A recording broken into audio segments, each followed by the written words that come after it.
peace, world, and welcome to Foundation Radio. My name is Adam Barnard. Thank you so much for joining me today. On my left is the entertainment reporter, content machine, Fit Factory ambassador, and coffee enthusiast, Liam Crowley. How are you, sir? I'm fantastic. I didn't think you were actually going to say everything I gave you on the bullet points, but here we are. I'm better now. Thank you, Adam. I appreciate it, man. Listen, I told you I was going to read everything verbatim. You guys sent it to me, and I'm going to read it. That's the way we do it here. And to my right, sir, occasionally appearing on radio with Audacity and the Sporting Tribune, big-time Liam Crowley fan, and begrudgingly shows a Sam's Club membership card to the attendant, but is always confused because you have to scan a card anyway when you check out, so honestly, what the fuck is the point? Adrian Hernandez, how are you, sir? Great to see you. I'm doing so much better. Shout out to you with these, the greatest intros to any podcast of all time. Thank you for having us. I appreciate you guys joining me as well, but it's true though. Like, why even have to show somebody a card and you have to scan? Like, it. We'll get into that later. But I want to thank you guys for coming on the show today, taking the time to talk to me. Lots of stuff going on in the wrestling world right now, but the biggest story right now that I know of and that anybody else can talk about is CM Punk returning to the WWE after an almost 10-year hiatus. Liam, I want to start with you. Were you there at Survivor Series? Were you in the crowd? Were you in the room? Tell me about the experience, and if not, what are your thoughts on the return of CM Punk? Yeah, I wasn't there, and I'm actually glad I wasn't, because that was a show that for the longest time, because it was Thanksgiving weekend, me and my friends who were all coming back to Massachusetts were planning on watching it together. And that's like the double-edged sword of this job, right? Where you get to go to these events and travel and be there in person, but sometimes you want to just kick back and watch as a fan and not have to worry about covering it and doing reactions and stuff like that. So I was very much dead set on that show being something I'm just going to experience in a living room with my friends. And that being said, we all lost our collective minds when Cult of Personality hit. Oh my God. They worked us so good. That logo came up on the screen, that little signature, and we all collectively said, we were joking the whole night. We kept going, oh my God, CM Punk reference. Someone just said Legacy, and there was an article that had Legacy in the title, and that included CM Punk one time. Like, we were going mental the whole time, jokingly, but we were like, oh, there's the signature. Well, unless it's a takeover situation. And then one of my friends goes, well, you know who runs WWE nowadays? The guy who used to do that all the time for NXT takeovers, Mr. Daddy Full Sail, Triple H. That's right. They got us so good. good, sir. Papa H. We thank you. He got the job done, and I have a lot of emotions, both positive and negative. But I will tell you, in the moment it happened, it was just pure disbelief, and one of the most magical wrestling moments I've ever experienced, because of the reason that none of us knew it was happening. And that's what's crazy too, I think, and Adrian, I'll get into your thoughts on it as well in a second, but that's what's crazy to me is the fact that, like, we live in a world, and a lot of what the three of us do and a lot of our contemporaries and our colleagues, we report this stuff, right? We talk about this, we analyze it, and things get out, right? This is just the age of the internet, and it's just the way that things work. So the fact that they were able to keep a lid on this completely for, I don't know, they say it's a week, but like really, it was probably longer than that, right? But they said they were able to keep it for that long. It's incredible, right? Like, it didn't leak, it didn't go anywhere. So for me, it was this incredibly explosive moment as well. Adrian, tell me about, were you there? I don't know if we can't remember if you were there at Survivor Series. Tell me about your thoughts and your take on it. So I was in the building. I decided to make the trip. It was affordable. I had a feeling. And if anything, the Money in the Bank with John Cena and CM Punk, like that moment was very pivotal of, I used to be a fan growing up, right? Mm-hmm. Then you grow up, you're in high school, you're playing sports, you're with friends. I dropped off. If that moment in Money in the Bank doesn't happen, I'm not where I'm at today. So at worst case scenario, I'm going to a venue that's like in the Wrestling Hall of Fame, like Yankee Stadium, a type of place that you have to go. So here's the thing. I flew in at like 6 p.m. On Friday, quickly got into SmackDown, and the attendants at Allstate Arena, God bless them, they're just doing their job. In SmackDown, even just trying to take a photo of the ring, they were like very anxious. Put your phone away. And they did it to everybody. Wow. So I'm like, okay, this isn't going to fly for Saturday. So I messed up. I get there for Survivor Series. I'm a bigger dude. I asked to be like, hey, can I go sit somewhere else with more comfortable seats? I was like, perfect. I'm away from this lady. I can take photos. Main event rolls around. I have to go back to our section with our designated seats because they're going to take us to the press conference. Long story short, I ended up in the wrong part of the section. So I didn't get to go to the press conference. Well, luckily for me, right, I got to be in the arena and not in the press room when CM Punk came out. And I swear to you, this is what happened. I'm looking at the stage and they have a cameraman that was basically there the entire night to catch the ring entrance like walkway. That was his shot. And then he was doing stuff with the crowd. So I'm looking at him as Randy Orton's music's playing, and all he did was for 1.5 seconds just quickly turned around. And I'm like, oh, he's white balancing his camera. Oh, this is happening. Oh, no, this is. But I'm telling you, dudes, it was 1 second. It could have been nothing. But in my head, I'm like, no. This is happening. This is happening. So if you look at the videos I posted, like I just have it pinpointed there. And then the music hits. And I'm like, this is surreal. And the funniest thing is obviously everyone heard it throughout the broadcast. Like the CM Punk chants were going throughout the night. Yeah. And like, the longest chant of the night was maybe 6 seconds before it got drowned out with Randy chants or boos. The moment Cult of Personality hit, everybody's been a fan since day one. Everyone was freaking out and happy. And it was just, to this day, before I hopped in here to do this, WWE posted the render of CM Punk, like his official WWE, his new headshot or whatever. And I'm like, I still don't believe any of this. And we're a week after this happened. It's incredible. It's crazy though. It is, because I was thinking about that as well today. I was looking at, I don't remember if it was the Royal Rumble poster that they posted, but I remember looking at it and really just having a moment like, we're really in a new time in wrestling right now. Like this is actually happening. Like CM Punk is back, Randy Orton is back. The roster has never been more stacked than it is right now. I want to ask you though, since you were there, how loud? Because I could hear, and I'm sure Liam can attest to this as well. It sounded deafening in that stadium that night. How loud, what was that experience like to be, it's like almost enveloped by sound? What was that like? I was fortunate enough to go to Backlash to see Bad Bunny. But the thing is that like the Bad Bunny chant was like a 72-hour experience from the little press conference they did with the fans to the SmackDown. And there was just anticipation. Whereas obviously Punk was a complete surprise, whether you thought so or not, no one knew. So like, the Bad Bunny and the CM Punk are like 1A and 1B because they were different levels. You know what I'm saying? Yeah. Like in a lot of ways, it was fueled by this is the hero of our city, of our island when it comes to Bad Bunny and CM Punk. But just the pure shock and the audible, like, oh my goodness, like the faces walking around the parking lot, the multitude of people that were waiting for all the wrestlers to come out of the venue. And obviously we saw the video with Punk signing autographs and everything. Like, it was incredible, and I was so thankful because I was like, oh, so this is the Chicago crowd that's been crazy my entire life. So it was just a different effect. But yes, the roof did blow up from Allstate Arena. Like it was nuts, unforgettable. It's unbelievable, man. Now, Liam, I want to talk to you a little bit more about, because I know there's been conversation. Obviously, you know, we're removed now from his arrival back in WWE and his first promo on Monday Night Raw. I know a lot of people have been talking about how they were disappointed about this promo. There's a lot of people who, I'm in this camp where I thought, listen, I think it was the best way for him to have approached this promo. What are your thoughts on that? Let's kind of pull that apart a little bit, because I do want to talk about it. Lots of emotions after the promo.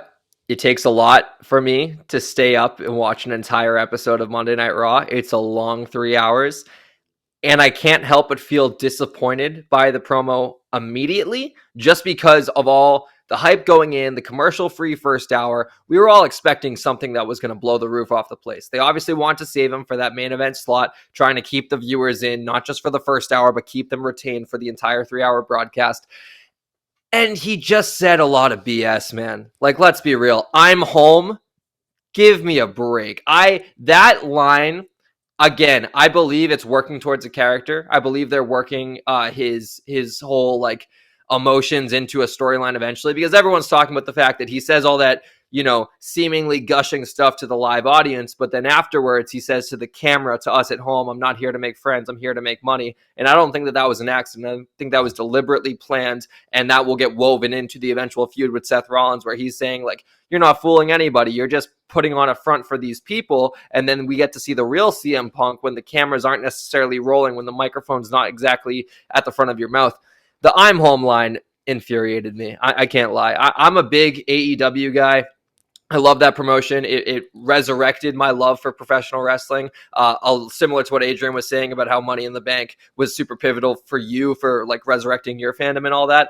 And I can't help but take the side of the originals in the locker room, and I can't help but take the side of the company. And I feel like he did them so dirty, and to just kind of hypocritically say I'm home and embrace WWE after the smear campaign he went against them for 7-10 years. Everything he said, the freaking return promo was 9 years to the day from the Colt Cabana podcast in 2014. You can't make this stuff up. So again, CM Punk is like the most toxic fandom relationship I have with like a person of note, because some days I wake up and I'm like, I love this guy, let's put on 2011 highlights. Other days I'm like, get off my TV screen, stop, parasitically poisoning my favorite wrestling promotion. So who knows what to make of it, but he's got my attention.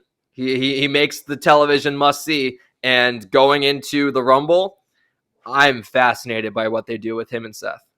I think there's a lot of opportunity for them to really tell a really incredible story. I will admit to you can find it on my Twitter as well, because I'm never calling it X, guys. I apologize. I'm not going to do that. I'm steadfast in my resolve on that. So, but anyway, I digress. I was a mark. I got caught up in the Seth Rollins drama right there at the front, which I should have known better, right? Like in hindsight, you're like, oh shit, I wish I wouldn't have done that. But you're like, okay, I'm here and I'm excited, and I'm excited to be here, right?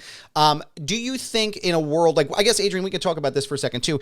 In a world where CM Punk is back, and obviously the goal is going to be Seth Rollins, do you see that match at the Royal Rumble, or do you see them holding that out until WrestleMania? Where do you see that arc going with it? Because it's very clear that that's where they're going to end up going. I mean, they even posted that picture of him with friend of the show Nick Hausman's interview, where Seth Rollins is cackling, and we all know what that is, right? Like, it's not a secret. It's not like, you're not stupid, right? So where do you think it goes from here? How long do you think they wait before they pull that trigger? Well, really quick, Adam, I need clarification. Is there a event overseas in January before the Rumble? That's a good question. I know that there is in Saudi Arabia. Are they doing like, it's obviously not Crown Jewel, but are they doing? They're not. No. So Rumble's the next thing. So we got 9. Rumble is the next thing. Yeah. And the Elimination Chamber's after Rumble, if I remember correctly. Yeah. That's the international in Australia. Yeah. So I mean, I guess I'd pull the trigger at the Rumble. And I don't know, man. Like, just touch base on the promo really quick. Like, go ahead, please. Yeah, I thought it was kind of brilliant in the worst way for fans to like, no, commercial free. We got you, and this is gonna happen. And then now we're gonna wait, and he's gonna have 6 minutes. I didn't expect much, to be honest. I didn't think he'd say anything about AEW. To be honest, if he's gonna do anything like that, it might be in the ring, like the Bucks, kind of mocking the injury and something like that. Yeah. If it's gonna happen. And like he planted little seeds, and I'm like, look, we're on an adventure, because we got 9 weeks till this happens. And the Rollins feud is money, man. Like, it's you see the tweets starting to resurface of Rollins like freaking out when Daniel Bryan faced Punk back in the day, and how much of a fan he was. And the story, like the thing I find so fascinating about, you look at the Roman and Cody story, and now CM Punk joining, is the fact that Roman and Seth can go, you literally went somewhere to try to take away my livelihood. Like, right. Obviously, it's dramatic, and this is storytelling, but there's a little bit of truth to that. Like, you went to the competitor. I work at a radio station here in Vegas. I hate the station I used to work at here in the same city. And if someone comes in, like, in the back of my mind, I'm not going to be rude and be a dick to them, but like, I have a competitive spirit in the things that I do. And obviously they do. And look at how much they invest. And look at Steph's story. His whole life has been built up to try to main event WrestleMania. And what's the best way to do that in his career, unfortunately, is to go up against CM Punk and tell this story, because the world is fascinated by it, which is why everyone was like, yo, what is going on? This man is going crazy. Right. So, ultimately, I don't think it'll be at Mania, because I don't know. I don't see how the first match of CM Punk can be a weird finish at the end. You know what I'm saying? Like, I think there needs to be a clean first match, whether that's a win or lose. But they just spent 3 hours on Raw giving him 6 minutes. So we'll see what happens. And I think he's got to play ball in a certain extent, right? Like, there's got to be, and to Liam's point, as far as like, the toxicity and the poison in the locker room and things of that nature, like, there has to be some reciprocity. There has to be some give. Like, hey, we're going to bring you back. In reality, WWE doesn't need him right now, right? They're doing gangbusters. They're doing numbers better than every month is better than the one before that. He needs them more than they need him. But I do agree. I don't necessarily know if I envision a very first CM Punk match in like a Roman Reigns bloodline type of schmaz ending, right? That doesn't sit well for me. I don't want to see that. I'm actually tired of seeing that on the bloodline as well, which is why I want Cody to win. And by the way, let's go Cody. But as far as Seth going in that match, I think if they're going to pull the trigger at the Rumble, and Liam, I'll jump to you on this one. Do you think that it's a clean finish and that he goes over on Seth and they give him the belt?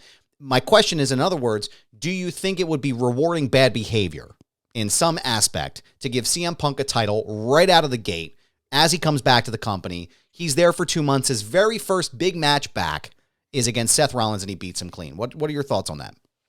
I would be shocked if he wins any WWE title at any point in this final run. I don't expect to see him with championship gold. But beyond that, there are so many different angles the Punk path to WrestleMania could go. The first and primary of which I do expect them to pull the trigger and have Punk versus Seth first at the Rumble. And here's the caveat here. I think there's a decisive finish only if they know that they're getting Stone Cold for Mania at Mania 40. Because right. Steve Austin's not getting any younger. We saw the reports. If they can make it happen, you know they are going to try. You know that they're flying Punk out to Texas and they're going to sit down and have a conversation. If they can get the signature on the dotted line, it's Punk versus Austin, main event of WrestleMania night 1. That's how that goes. I promise you that's the match that headlines night 1. It doesn't get bigger than that. On the contrary, though, if Stone Cold's not going to happen, I think you ride out the Seth program all the way to Mania and have the third and culminating bout at WrestleMania and give Punk the win by disqualification or count out or a visual pinfall at Elimination Chamber or something. Or the third option, Punk Rollins at the Rumble, no finish because Priest cashes in mid-match. He walks away with the belt. I still think you can do a heel versus heel, Priest versus Gunther leading up to WrestleMania, involve Imperium, involve Judgment Day, give us some faction warfare. That can be a heel versus heel feud.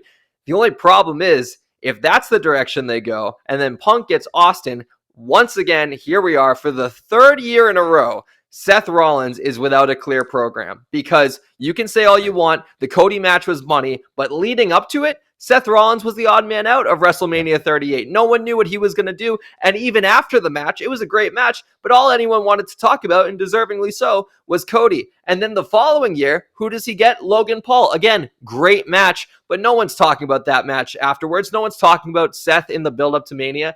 There is a world out there for the third year in a row that Seth Rollins is forced to just ride the bench going into the biggest show of the year.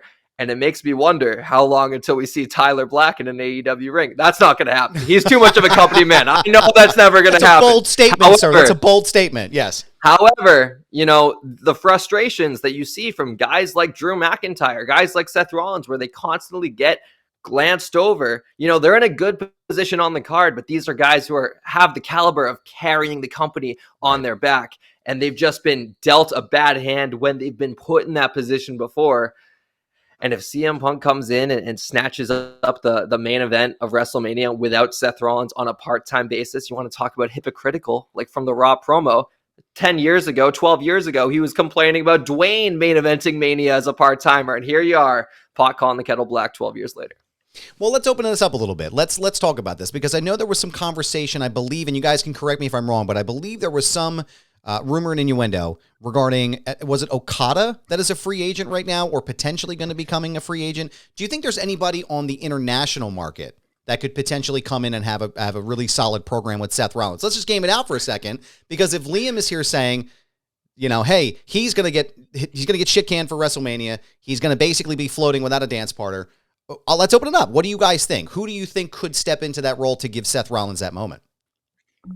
If it's not going to be CM Punk, by the way, Liam gave you your clip. All right. Yeah, he sure fucking did. He absolutely did. Yes, he did. And he came out, and it's also a very real thing of like how many people are going to get shafted, because even with 2 nights and 15 to 17 matches, there's not enough room for everybody. Yeah. I did see some of the Okada tweets. Do I think he's going to come in the, like, I don't see him coming in to WrestleMania, like, even though it's 4 months away, like, to me personally, that's still not enough time, especially for the WWE. Like, we're not not everyone is built like that to know who Right. he is. And Right. obviously he's one of the greatest in the world, but still, and the craziest thing is like, well, Will Ospreay just signed and we all forgot about it. I was By just the way, gonna say, Swerve that would've Strickland been- and Adam Hangman Page just had one of the best matches I've ever seen. That was just 2 weeks ago, by the way. Yeah. But CM Punk just joined. It's like, it's just nuts to think everything that's going on that people are forgetting. Like, to be honest, there's a better chance of Mercedes Moné coming back to the WWE before Mania than I see someone coming in to specifically go up against Seth Rollins, in my opinion. And can I add on that too? I don't want an international star to come in and face Seth Rollins because he has to lose then. Like, that's how it works. You cannot bring in someone that the WWE audience has either not seen in, 10 years like Cody Rhodes, not seen in 10 years like CM Punk, or never seen before like Okada, and have them lose that first match. But at the same time, you can't keep putting Seth Rollins in this position to where he is the main event gatekeeper. Like, let's be real right now. If you keep doing that, he is no more different than what Dolph Ziggler was for the NXT call-ups in the mid-2010s. Every single first main roster feud, Baron Corbin, Tyler Breeze, the list goes on, fought Dolph Ziggler and beat him easy, and then after a while, Dolph Ziggler lost his magic. Seth Rollins has worked his ass off to get that main event magic back, and you can't squander it all just because your shiny new toy needs to get over. Well, listen. Does he need to get over though? Does he need to get over? Needs to though. No. I'm not saying Seth needs to get over. He's in a great spot. You can't squander his magic by getting someone like Okada, someone like if Ospreay was still a free agent. Like, I'd love to see Ospreay versus Rollins one day. If Ospreay signed with WWE, that should not be his first feud because then it would give away like what the result is going to be. Now, true. And sorry, I was assuming that it was CM Punk that you were talking about because I'm so stuck on that. Yeah. So I guess then that's the question. So who is it on the current roster that could be that marquee opponent for Seth Rollins? Do you guys have anybody earmarked? Liam seems to have more stock in this game than I do, but I'm curious. What is your thought? Who would be that opponent for you? It'd have to be CM Punk. That's it. Right now, for Rollins to face somebody, it has to be Punk. That's it. Plain and simple. And also, the signing of Punk, you mentioned it earlier. They didn't need to do this, right? Right. So like, for some reason, they're going for the throat. You know what I'm saying? And they're thinking like, what can we do to make this the biggest Mania ever when they've already sold all these seats and it doesn't matter, honestly. And because they're in that type of mindset, why wouldn't you want to feed something that everyone's going to want to see? True. So the situation, I guess, to Liam's point is Austin signing? Right. If he's signing, then we're doing Punk Austin. Thank God. Shout out to the greatest, the WWE 2K13 Jim Ross. Oh my God. Oh my God. I watched that on I watched that on the regular, man. On the regular still. Yeah. Your beady eyes. I'm not looking at your title. I don't want anything you got. Oh man, it's fantastic. Oof. Like it's either we're gonna do that, or he's not signing, he wants to stay retired. Thank you so much. Boom. Let's go to the money. Which might end up being a better match because obviously you got a guy in his prime and someone who isn't not the age of Austin with Punk. So that to me, that's it. Anything else, not interested, to be honest. Let me jump in here real fast because I was thinking about what Liam said earlier about the cash in. Okay.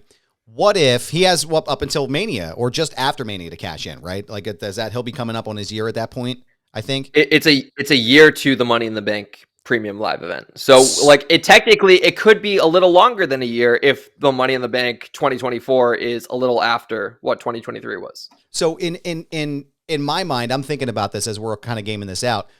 What I think could happen is we have that three-way, the three matches between Punk and Rollins all the way up through WrestleMania, right? You get to the main event at WrestleMania, Rollins and Punk. Priest cashes in and pulls a heist of the century, just like Rollins does. Sets up that continuing feud going forward. Like, hey, you're not the only one that did this. I did just what, you know what I mean? Like, it's that building on that storyline, building the new stars, advancing a story and building something new with him as opposed to continuing with Punk. I could absolutely see that as an option and almost a preferred option if you're talking about somebody like Seth Rollins. I don't want to see him get squashed again. I don't want to see him lose at WrestleMania again. The Cody story, yeah, it was great. I loved it, that build there. It made sense inside the story. Logan Paul was like, okay, this is great. Like, okay, he went over clean. It's fine, whatever. But I think at this point, if you're going to honor somebody who's at the top of his game and at the top of the card, I think that's the best way to do it. And you also protect Rollins and Punk at the same time, right? You keep them both safe. Neither of them lose. Neither of them go over on each other. Everybody's happy. And the crowd gets an oh shit moment because now the Judgment Day really does have all the gold. So I would imagine that happening. I could definitely see that happening. I want to talk about the Rumble a little bit more because Pastor Cody, as we know, just announced himself as the very first entrance in the Royal Rumble 2024. Who do you guys have pegged? Liam, we'll start with you. We'll jump to Adrian. Who do you guys have pegged for your winners of the Rumble this year? We'll talk about men's and then women's after that. It's really tough, man, because again, it's similar to the boat we were in last year, where is The Rock going to sign? Because if The Rock wants to do the Roman match, I had this fight with so many people. There was one world title last year, meaning the only way Rock versus Roman happens is if Roman loses the title or Rock wins the Rumble. And then people are like, he could just show up on Raw and declare. It's like, then what does the Rumble winner get? A U.S. title shot? That would kill the prestige of the Rumble in that moment. So I'm saying that in the sense of we are once again in a scenario where, again, I don't expect Punk. Well, actually, Punk could be involved in the world title match at Mania, but Stone Cold obviously won't be. If Stone Cold signs, there's a huge domino effect there of, well, if Stone Cold signs, that eliminates these possible Rumble winners. If he doesn't sign, there are more names on the table. For now, I still think Gunther's going to win. Mm-hmm. I still think we get Gunther and either Seth Rollins or we got what, McIntyre Rollins next week on Raw, right? For the world title. No, Jay versus Rollins. Jey Uso, yeah. Jey Uso, okay. Rollins. Is there a world where McIntyre eventually beats Seth Rollins and his deal with the devil happens once again? Damian cashes in on him, and we get some sort of a triple threat at WrestleMania with Royal Rumble winner Gunther taking on champion Priest, taking on challenger McIntyre, and Gunther doesn't get pinned in the main event, but McIntyre is able to have his moment in front of all the fans. I think that's a long shot because he still hasn't signed, and I don't think he's in that position right now in the card. I don't think he's getting those kind of reactions. But again, this is what makes wrestling so fun, because remember back in the day, in the 2010s, in the Vince era, it was crystal clear who's winning the Rumble, what the Mania card's going to look like. There are so many options on the table right now. Yeah. If I had to bet, I'm still going with Gunther, and for the women's, I still am very much a proponent of Jade Cargill winning that Royal Rumble in her debut match. Those are my two. Wouldn't bet on either right now, but if I had to, gun to my head, those are my choices. Adrian, as a follow-up to that, because that's one of the questions I have about the women's Rumble going into Mania. I don't see Rhea Ripley dropping the belt at any point before Mania at this point. I think that is a sure shot, steady bet. She's going to have that belt all the way through Mania. One of the issues I had, and it wasn't necessarily an issue with Zoe Stark as a performer, it's more about the sort of the catalog of contenders that Rhea Ripley has had. I don't find them believable as a challenger to Rhea Ripley. I think that's a very big weak spot they have for them. And it's not for lack of trying, right? Like Zoe Stark's a great performer. Everybody that's come up, Liv Morgan's a great performer. It doesn't feel believable against a Rhea Ripley, which is why I'm inclined to believe or to side with Liam on this as far as Jade Cargill. I think she's going to be the one who they prep to win that Royal Rumble match and then go over on Rhea Ripley at WrestleMania. What are your thoughts on the men's Rumble and then the women's Rumble and Jade Cargill? Well, we'll start with the women's, because if that should be the opinion of everybody in WWE, we need to get Jade as ready as possible.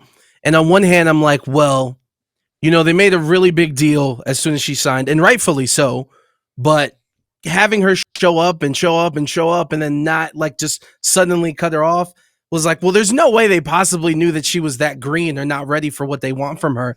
But also that would play into like, that would be very smart for everyone. Like, oh shit, she's finally here. But there's just something that like, if she hasn't appeared on TV and stuff already, even just popping up at Survivor Series, I don't know, Bayley gets beat up or like somehow popped up for some circumstance or whatever the situation is, I'm going to put her as my second. I think it's going to be Bianca. To your point, with the Royal Rumble winner, they get to decide what show they want to be on. You know what I'm saying? So they get the de facto, like the tag team champs. They can show up to either show. Because the only person off the top of my head is like Nia. Nia Jax could have been a believable opponent to Rhea, and they tried to do that. It didn't really come to fruition. And I know there's frustrations with Rhea, and I'm like, this is dope. She's dominant as hell. You better enjoy this China run for those that aren't like that didn't get to live through that, because that's what we're doing. And Rhea's a star, bro. If Roman can do what he can, she can do what she can. Yeah. So I'll go with Bianca, but that's interchangeable because you have the option of it can be Charlotte, it can be Becky, anybody on Damage Control too, to be honest, because we know all of them can go, which is like, again, Triple H right now is the kid that grew up with the PlayStation, Xbox, and Nintendo. Like, he has options to do whatever the hell he wants and not just have one. Now, when it goes to the men's, the funniest thing is that at the Survivor Series store, like, I talked to a lot of people, and there was literally only 2 other answers than Gunther. Someone said The Rock, and he's like, I don't believe it, but I'm going to say it. And then the other person said Solo. And to me, the thing is, like, are they going to put Gunther in this match with the Intercontinental and going for the big belt? I mean, they could do it.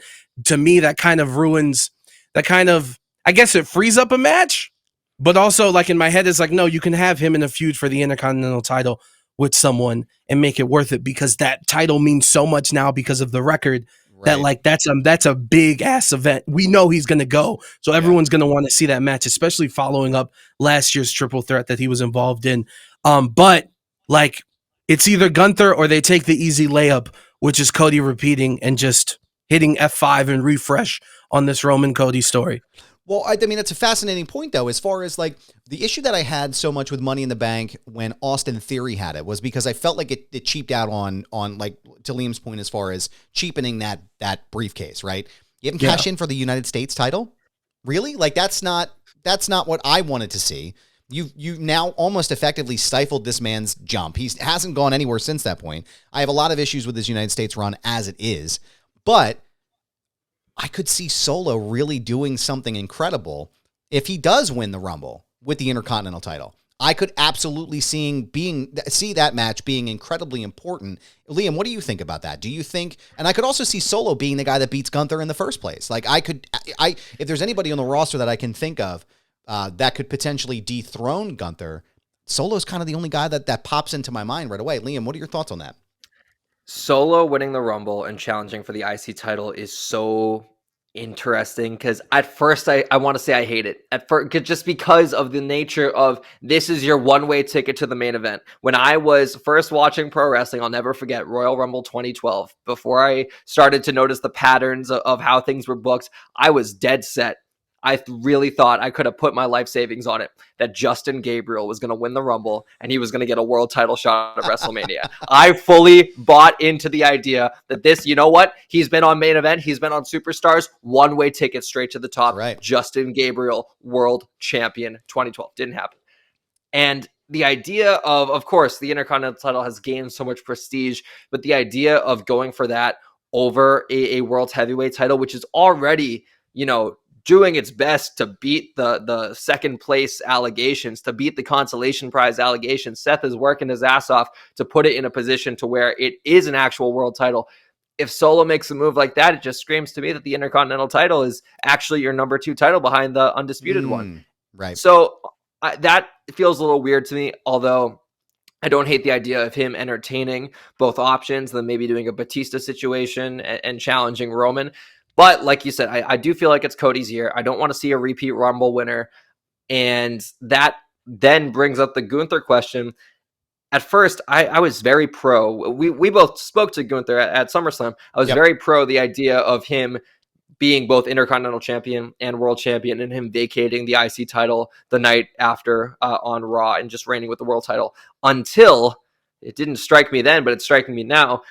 He's the record-holding Intercontinental Champion. We cannot have that reign end when he decides it's over. We cannot have a vacate situation. We saw the backlash to the Ring of Honor TV title, and that's a paper championship. No one gives a crap about the Ring of Honor TV title, and everyone was losing their minds over your longest reigning champion just vacating it to go for a world title. Gunther needs to lose that title to a challenger, and that puts it in an awkward situation of like, well, do you make him look a little weak before the Rumble? But you could do a situation where he literally loses no steam by losing earlier in the night, wins the Rumble, everyone's forgotten about him dropping the championship. There's a lot of moving pieces here. Well, here's one thing I want to bring up real fast, because I think Adrian mentioned China. Okay? Just game this out with me for a second, okay? Solo beats Gunther. for the Intercontinental Championship. Rhea Ripley's his first challenger. Do you think that's a move that Triple H makes? Because I could see it. I mean, she is this generation's China. I'm just gaming it out here, guys. I could see it. What do you, Adrian? We'll share with you. You shook your head there. What's your thoughts, pal? At some point, there'll be some physicality. Mainly, I mean, just after last Monday, it's like, oh, Randy's gonna get her one of these days. We just kind of know, right? It's coming. Just assume. Yeah. I just think like unless Ruffles spends the bag and they bring back that mixed tag tournament challenge, whatever they called it a few years ago. Here's the thing, and here's the difficult situations. It's I'm laughing as we're talking about this. It's like Gunther losing and Roman losing and all these people losing. Like, it's going to have the effect on us of like the streak because we haven't seen them lose in so long that we're like not going to believe it. But I just like it, to me, like Rhea's she's like on a historic, very dominating run. That is even unlike Charlotte. Like, come on, for years, everyone's like, Charlotte is the Brock Lesnar of the women's division. Well, so is Rhea. And what she's doing, whether she doesn't, I understand. You're like, oh, she hasn't defended the title and blah, blah, blah, blah, blah, blah, blah. Like, I get it. But I'm like, bro, this is different, man. The way that she talks to fans, like she was caught when she was looking at the mocking CM Punk and walking up to the little kid and like, her flirting and then just just everything coming out with Drew, like to close out Raw when Drew decided to join the team. Like some of the stuff that she's doing is so fantastic that like you need to let her. It needs to run its course to like the point of whoever you're gonna push whoever you're gonna give the backpack, the jetpack to, whether it's when Tiffany Stratton and they finally decide to bring them up. But like, look at all this stuff. Carmelo Hayes, all these dudes in NXT, they don't need to bring them up because of everything that's going on the main roster. So whether people like it or not, like these things need to live in the moment, and for however long it's going to be that damn long because they can. Yeah, no, I agree with that. I think it's I'm curious to see where they're going to pivot to next with Cody. Right, I was a proponent of Cody should have won at 39 for a while.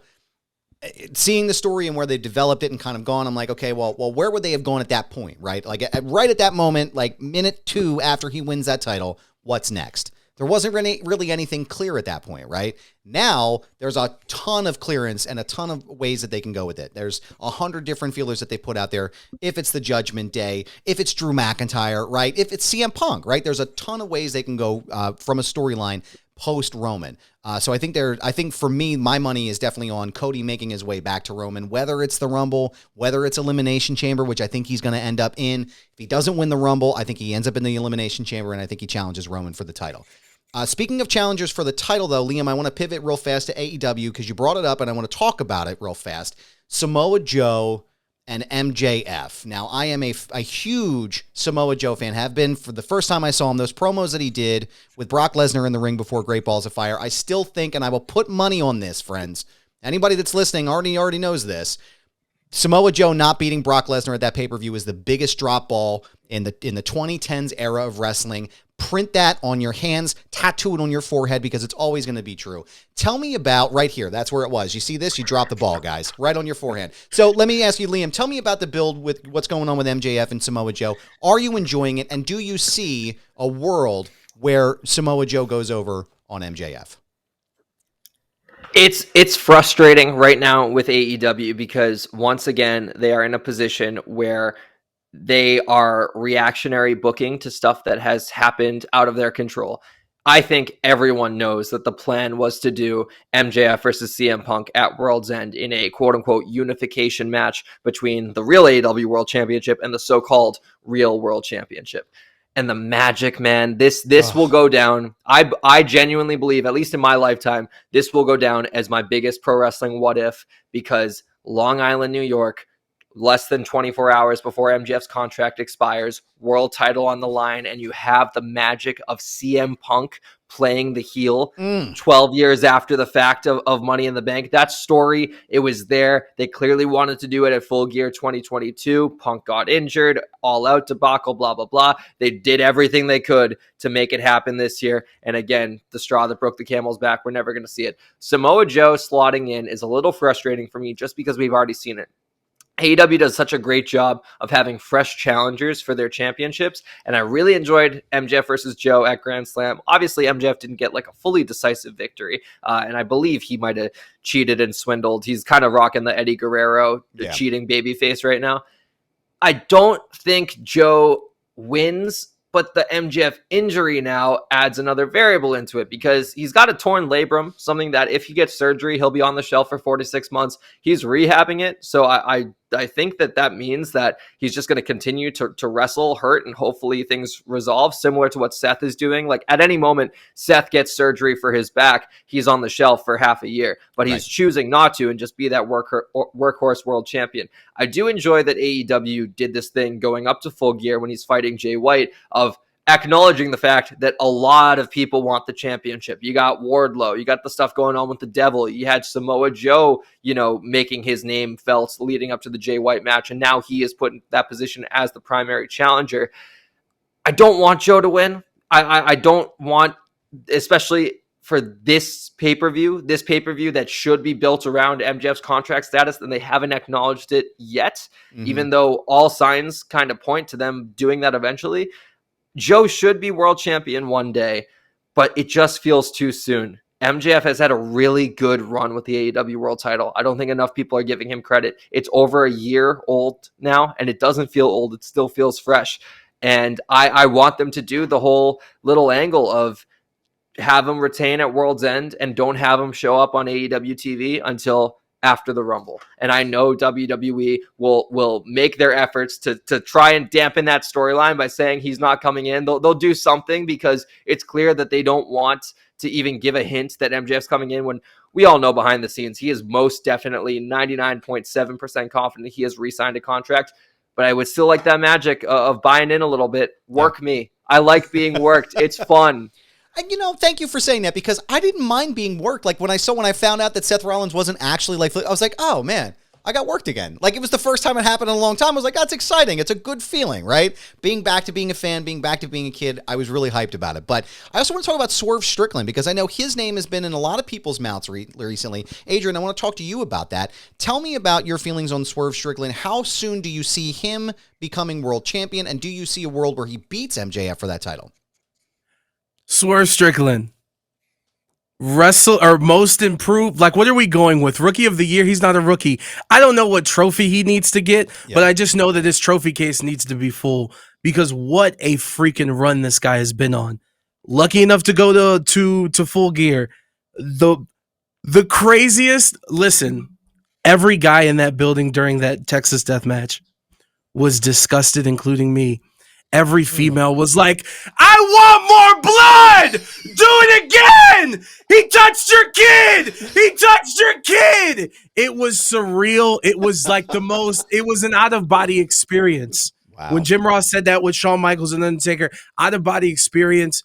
I know he did an interview with Chris Van Vliet recently, I think it was earlier this week, where he talked about and was asked, and shout out to Chris for asking the question of like, yo, what are your inspirations when it comes to the movies? And he's bringing up Heath Ledger's Joker and all these classic villains. And it's like, yeah, bro, this like Simon AEW Phoenix too. Simon Phoenix. I'm like, it clicked in my head. I'm like, holy shit, that's one of my favorite movies, Demolition Man. It's a classic. And it's like, oh, now I understand why I like him so much. Thank God for AEW being a place that's like, no, go for it, man. If you want to do it, if you guys agree, if you want to drink his blood, Adam, go for it. And he creates these moments and it creates like the storytelling and like Swerve in the ring. Even at what's the paper? Was it Revolution? Wrestle Dream in Seattle. The first Adam versus Swerve match. Like they stole the show and people thought they were going to steal the show. And that's like a different thing when all the expectations are like, no, I'm really curious about that. And they delivered. And now eyes are on him. And he keeps delivering. And he's on the microphone. And like he deserves it. And it's just a weird circumstance of like, well, is he going to take the belt off of MJF? And like now we have to put MJF in a full babyface mode. Like that doesn't seem fair to MJF either, because the great thing about him is he toes the line when he needs to. When he needs to go back to being a dick, he's going to do it in a minute and be our scumbag. So like they need to handle Swerve and getting that belt right. And that's super important to make sure you get that correct. And this injury and ultimately like, yo, My bottom line is I hope they don't put MJF in a position. I feel like he's going to do whatever he can to be out there and put him in a position where he's going to hurt himself for a longer time than needed to be. As unfortunate as it is, Right. This is the way of business and people get hurt. It's just like sports. It's unfortunate, but like I want to make sure that he's good because he's so important. But when it comes to Swerve, like, yes, he's going to be the first black world champion in AEW. He deserves it. He's been killing it. He is a star. He is growing every opportunity that he's had. He's knocked it out the park. And I also want to say something too that Liam touched on when he talked about MJF's run for the year and stuff.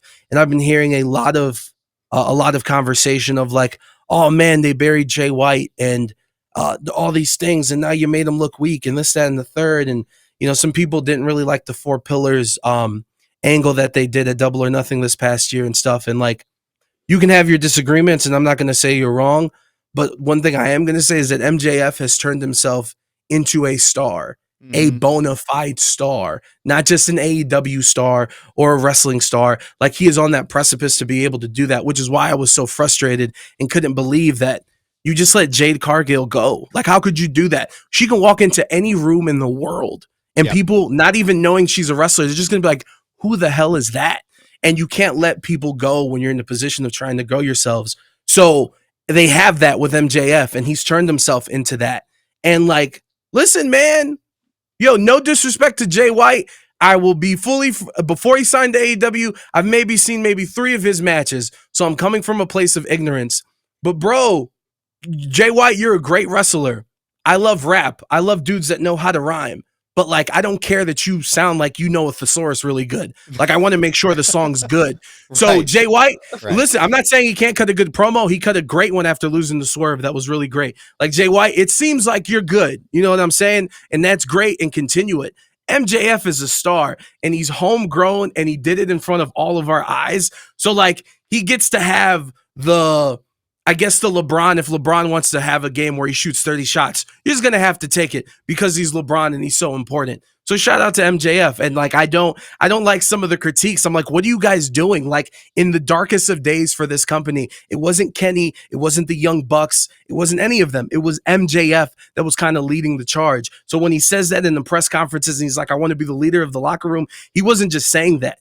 He did that. Yep. Anyway, that's the end of my speech. Vote for me. Sorry. Thanks for coming to my TED Talk. I appreciate it. No, I agree. Like, there's a certain leadership quality to him, even though he is, you know, a scumbag. There's a certain quality to him that feels like he's the guy that's running the ship over there. And that's not a knock against Kenny Omega. That's not a knock against the Young Bucks. It just feels like he's made it that way. I'm very interested. I'm very bought in on this Devil storyline, though. I'm just going to ask you just rapid fire real fast, because that's what we're going to get to next at the end of the show. I know we're coming up at the end of the program here. I have some rapid fire questions for you, but I just want to know, Liam, we'll start with you, and then Adrian to you. Who do you think the Devil is? I'm going to touch on a quick point that y'all were making about the path to Swerve becoming world champion, because I'm very pro this. Swerve beats MJF at Revolution, because MJF's got to take time off before All in London. You need him on that card, and you need him to rest up. And I think Revolution's a good spot to give him, you know, a couple months to get his shoulder right and all that. Swerve versus Ospreay, main event of All in London for the world title. I said that when Ospreay signed. I was like, you need him to have a foil that's going to be a guy that's not going to get cheered against him, even though they were able to make Cole versus MJF work. And I really believe Swerve versus Ospreay is someone you can do. And it's happened before. We've seen Shane Strickland versus Will Ospreay on the independents before, and their styles mesh up really well. And, you know, we got a pretty good like sports entertainment main event with MJF and Adam Cole. No knock to sports entertainment, but, you know, they did their whole, you know, shtick and everything, and having the ref bump and all that. I think we are going to get an acrobatic work rate, flips and spots, baby, the wrestling that I like. I think we're going to get that in Wembley Stadium in 2024. I did want to bring that up. Sure. But my prediction for the Devil storyline, I still think Kyle O'Reilly, only because he hasn't been seen on TV enough because of his injury, and you have the liaison to him being linked to Adam Cole. And would that be a little bit of a letdown? Maybe for some, but I think for an AEW audience, for someone we haven't seen in so long, and for someone who I would argue is still a dark horse candidate to fill that mystery spot, I think there are enough good storyline implications because of the Adam Cole factor that would make it super intriguing. That's the only one I'm like 50-50 on. The only thing I'm for sure certain on is the big man in the group is Wardlow. It is so obvious. It was obvious this past Wednesday on Dynamite. He came out for his match and his hair was messed up. Why? Because he was just taking off his mask backstage. We all know it's you under there, Wardlow. But as for who's leading the charge, I think, we'll toss a little $10 on Kyle O'Reilly. Listen, there's enough time. It's still CM Punk. No, I'm kidding. That's what I wanted so bad. Yeah. Could you imagine? Oh no, I wanted it too. Look, I think this is a great situation for them where now that they don't know who it is, they can play with a lot of things. So I'm just going to go based on what Liam just said. Whatever. It's Wardlow. I kind of hope it's not Kyle O'Reilly because I think it needs to be a name that has been involved in AEW for a long time. I even like the Britt Baker vote of it. I'm like, oh, that's super interesting. And that's at least from left field. But I'll go with Wardlow based on what we saw last week. Yeah, my money is on Wardlow, but I love the idea of Britt Baker being the devil. What a left turn spin that would be. Guys, this has really been a lot of fun. I'm really enjoying talking to you guys. I'm hoping we get to do this again soon before the Rumble, because I'm sure I'm going to be seeing you both down there in Tampa. But at the end of every show, whenever I have somebody on the show for the first time, I have a list of rapid-fire questions I'm going to throw at you real fast. So in the order we'll do Liam's answer first, and then we'll do Adrian. So if you're ready to go, I'm going to throw these at you here. Liam, we'll start with you. Your all-time favorite wrestling match? Oh, well, originally, I got it behind me, was AJ Styles versus John Cena at SummerSlam 2016, but that was recently usurped by Omega Ospreay, Forbidden Door 2023. I was there. Wow. Adrian, where are you at? Fake Justin Gabriel fan over there, by the way. Sean, I'm disappointed you didn't mention Justin Gabriel, but that's okay. Nexus forever. Shawn Michaels versus Undertaker, WrestleMania 25. Like many. Your favorite WrestleMania? Oh, 28 for nostalgia purposes, I think. That's a good one. WrestleMania 17. I listened to My Way by Limp Bizkit 3 days ago, unfortunately. Unfortunately? Are we sure? I mean, I admit it. I just want to move on. Yeah. I want to move on with my life, but it still bangs anyway. Dude, that their new album Still Sucks was fucking great. I don't care what anybody says. Worst match of all time? Oh, wait, I know this one just because I thought about this recently. I know it's not a trivia question, but I was thinking about this recently. Something that made me super frustrated. Oh, man. Adrian, this is all you if you got an answer before me. You jump in first. Perfect. It's not one match. It was the Raw after this year's Mania. Oh, my God, what a waste of time. God. And an extra hotel room. I could have went back home. But a specific match, I don't have it right now. Liam's thinking. What do you got?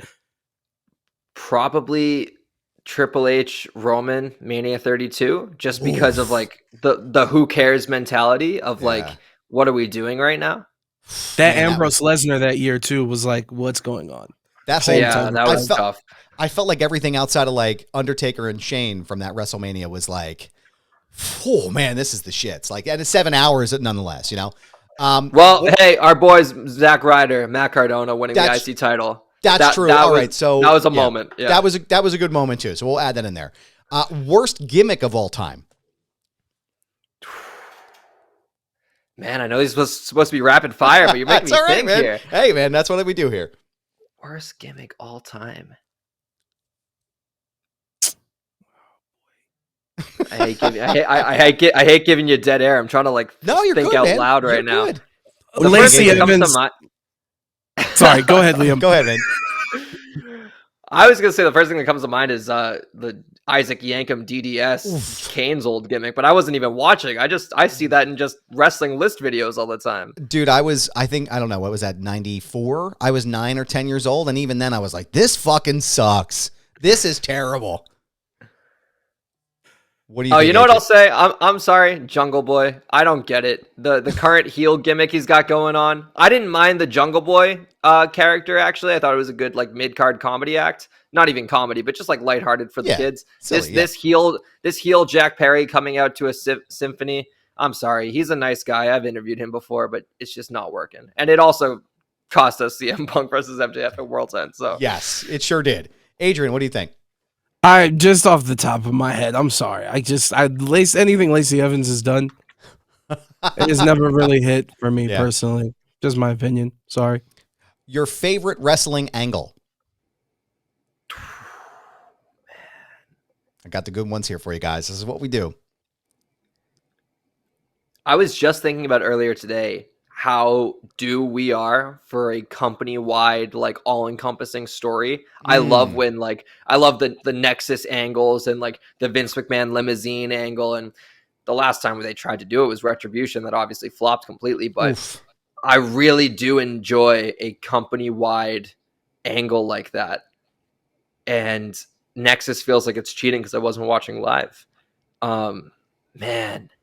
An era. Yeah. Oh, you know what? You know what? This is going to surprise a lot of people, and I'm going to sound like a mark for saying it. But when Kenny beat Moxley for the AEW World Title with Don Callis' help, and Don Callis ran him out of the arena, and the last thing we heard was, "You'll have to find out when you watch Impact Wrestling next week," that shocked me. Obviously, the forbidden door has been burst wide open since. But that, like, I'm getting chills thinking about it right now. I was like, oh my God, this is my generation's version of the ECW and WCW crossovers. Like, this is what we're acknowledging the greater wrestling world. So I can't definitively say it's my favorite, but it's definitely my top three for how I felt immediately in that moment alone. Adrian, what's yours? The Punk remix of his ROH going to WWE, taking it to the WWE version against Cena. I'll end with what I started with the Punk Cena Money in the Bank. That angle. Summer of Punk was amazing. Biggest missed opportunity in professional wrestling? I already know the answer to Liam's. I already know what he's going to say. Yeah. Devil. It's Punk MJF 3, whether they were going to do it at Full Gear 2022 or whether they were going to do it at World's End. I'm sure there might be ones that are older that have a little bit more shelf life, but as of right now, I think that will go down in history as the biggest missed. Adrian. Piggybacking off of him, it's Punk. Like, you tell me we didn't get Punk Brian in a big stage proper time, or versus Eddie Kingston with more than a 2-week build, or facing Omega, or letting the Bucks, like letting this real life stuff play out on camera, which is always the best. Like, it's what makes it so surreal that he's here, because that was so disappointing for so many reasons. I am fully expecting, as a sidebar here, I'm fully expecting, if we do get Seth and Punk either at the Rumble or at Mania or at both, at any of these events, he's going to come out dressed like one of the Young Bucks. I already see it happening. I feel like that's Seth? going to be... Yeah. Oh, Seth is going to troll him. That is going to be next level shit for me, guys. Like, I want to sit next to you guys at the Rumble while we're there in the press box, just so you guys can see my reaction when he comes out. But speaking of Seth Rollins or Kenny Omega? Oh, I'm a Kenny guy. I'm sorry. I know all the WWE fans are going to hate me for that, but Kenny's different, man. Kenny's different. Adrian. He is, but I went to school in college in Tampa while FCW and all that stuff's going on. So I'm going to ride out with Seth. Why not? WWE, AEW crossover. Does it ever happen? Well, we heard recently Warner Brothers Discovery wants Raw. Mm-hmm. That's the only shred of hope I see. You know what? Here's what I'll say. At some point in our lifetimes, yes, only because one will buy the other, inevitably. Something will happen, and or even if one doesn't buy the other, one will end up needing the other. So I'm going to stick my head in the sand and say, yeah, sure. Adrian. I'll play the other role. I'll say no in terms of what we have now, Tony Khan in leadership. I think it's too petty. It's too petty between them. Like, just to this week to sign Punk to just do it with free money. Like, it's too petty between them. I don't think so, unfortunately.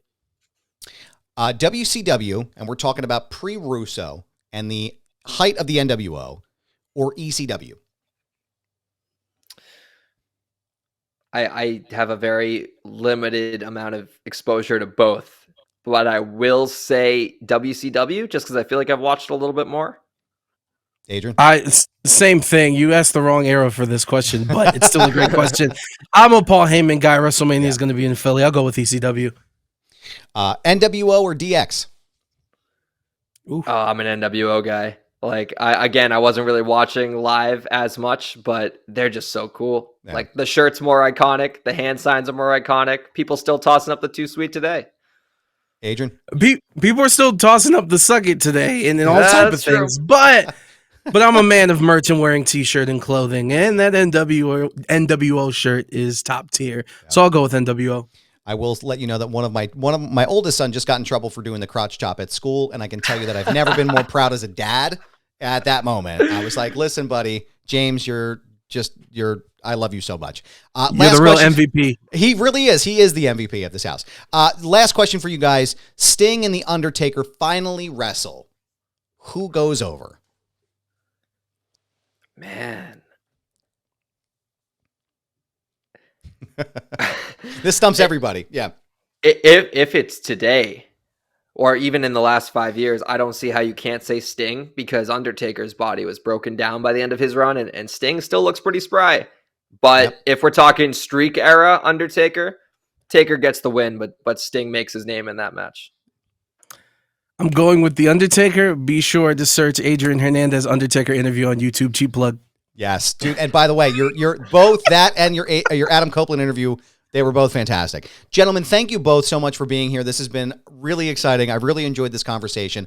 I want to give you both the opportunity to plug everything you got coming up. Liam, we'll start with you. We'll jump into Adrian, and just let everybody know where they can follow you, where they can find all your stuff, and how to keep in contact with you. Well, yeah, first off, thank you so much for having me. It is so rare I get to talk wrestling on a podcast to this extent, and I get giddy. Like, I got goosebumps throughout this conversation. We're vibing. We're having a good time. So again, I'll happily come back on anytime. My stuff, you can find me on all socials, Liam T. Crowley, Twitter, Instagram, TikTok. Trying to post a lot more on Instagram Reels, so if you want to see interview clips, they're over there. And then as for what I got coming up, if you are an Adam Copeland fan, he's got a program coming out called Percy Jackson and the Olympians over on Disney Plus, and I have so many interviews and trips and big things related to that. I will be talking with Adam at some point, so don't worry. We'll find a way to get a wrestling question in there somehow. And other than that, I actually spoke with Rocky Romero earlier today, so I'll have that interview up at some point next week. We talk a lot of stuff, MLW, New Japan, the relationship with AEW. He is such a wealth of knowledge. So even if you're not familiar with his work, I think you'll find what he had to say really, really rewarding. So yeah, a lot of fun stuff coming out. Just stay locked to socials to stay updated on it. And by the way, if you're interested in making content, you need to follow Liam. We haven't met yet up until this moment you joined the podcast. But shout out to you because you've truly been killing it. But on socials, on Twitter, Adrian Radio 93, Instagram, Heavyweight Radio. Just talked to Josh Alexander yesterday. This past month, Eddie Kingston, Adam Copeland, Shotzi, a lot of wrestling interviews and stuff that are up there. So go check those out. And Adam, thank you so much for having us and for having me and being able to talk wrestling and stuff. This has been fun. I appreciate you guys coming on. Thank you guys so much. Don't forget to follow me at This Is Goober on Instagram, Twitter. Yes, it's my handle. No, I'm not changing it. It's a brand pal. And don't forget, I'm starting to utilize this YouTube here where you'll be able to watch us here with our smiling faces on this video. Don't forget to like and comment and subscribe and share it with your friends. Share it with an enemy or, yell at someone at Wawa. Either way, it's fine. Guys, I can't wait to take you both to Wawa when you're here in Philadelphia as well. It'll be my treat. Liam Crowley, Adrian Hernandez, thank you both so much for your time. I appreciate it. Thank you.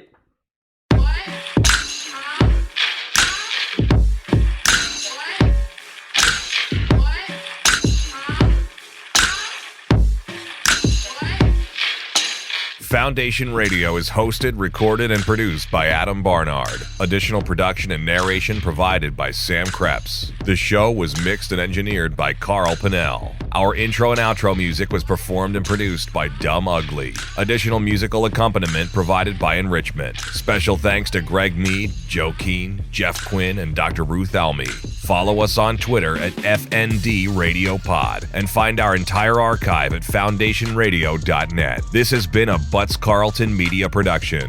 Butts Carlton, Proprietor.